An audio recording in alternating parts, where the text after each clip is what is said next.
And with the cold front coming, as Gerard was talking about, it's a great time to talk about Wrapped in Warmth. It's a movement happening here in Kansas City. Marks Nelson Accounting is collecting scarves and hats and gloves for the homeless in the Kansas City Metro, and they're doing it in an incredibly creative way.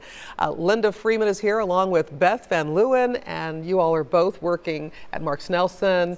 And how did this start? Tell us how it started. In 2016 was our first year. That's part of our Marks of Kindness program at work, where we have a lot of other outreach in the community. But we saw the need with the cold weather and wanted to find a way to help out the homeless at that time of the year.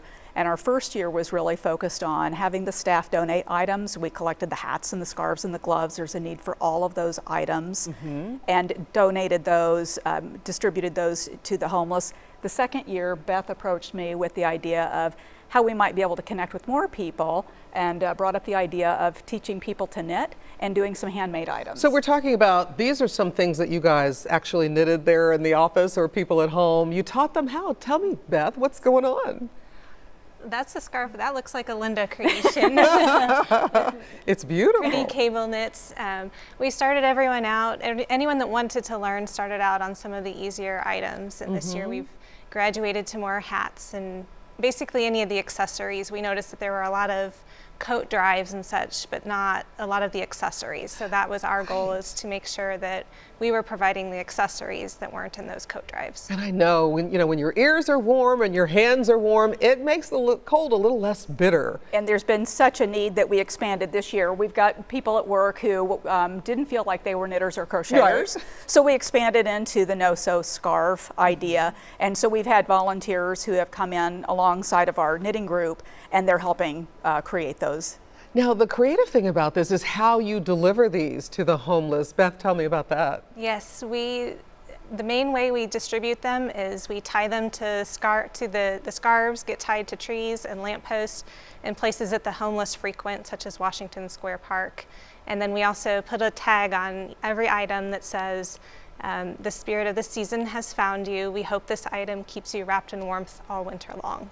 Wow. And have you had any feedback? Have you seen any of the people receive these? It's humbling. Wow. Because you begin to distribute the items, and because the reputation is out there and they know that that's the day that these items will be distributed, you see people taking them right away.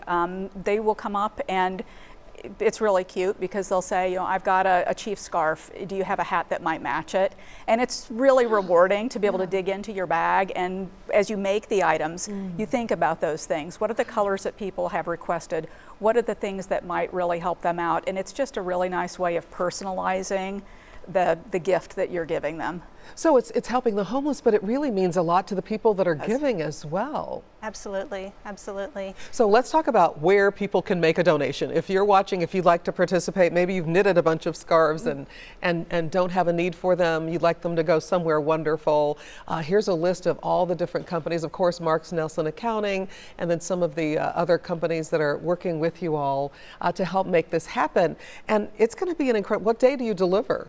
We will be delivering December 20th, but December 12th would be a great day to plan as a cutoff. So anybody, we would love to have their donations of items, whether it's Black Friday sales and they've gone out and found some good deals on the hats and the scarves and the gloves, whether it's items that they have made at home because they're crafters. We would love to have them bring those by. Again, in our lobby we have a barrel to donate, and our business partners, the locations that you've listed. Ladies, thank you so much for coming and for sharing and for what you're doing to help the homeless stay warm this winter. We'll be right back.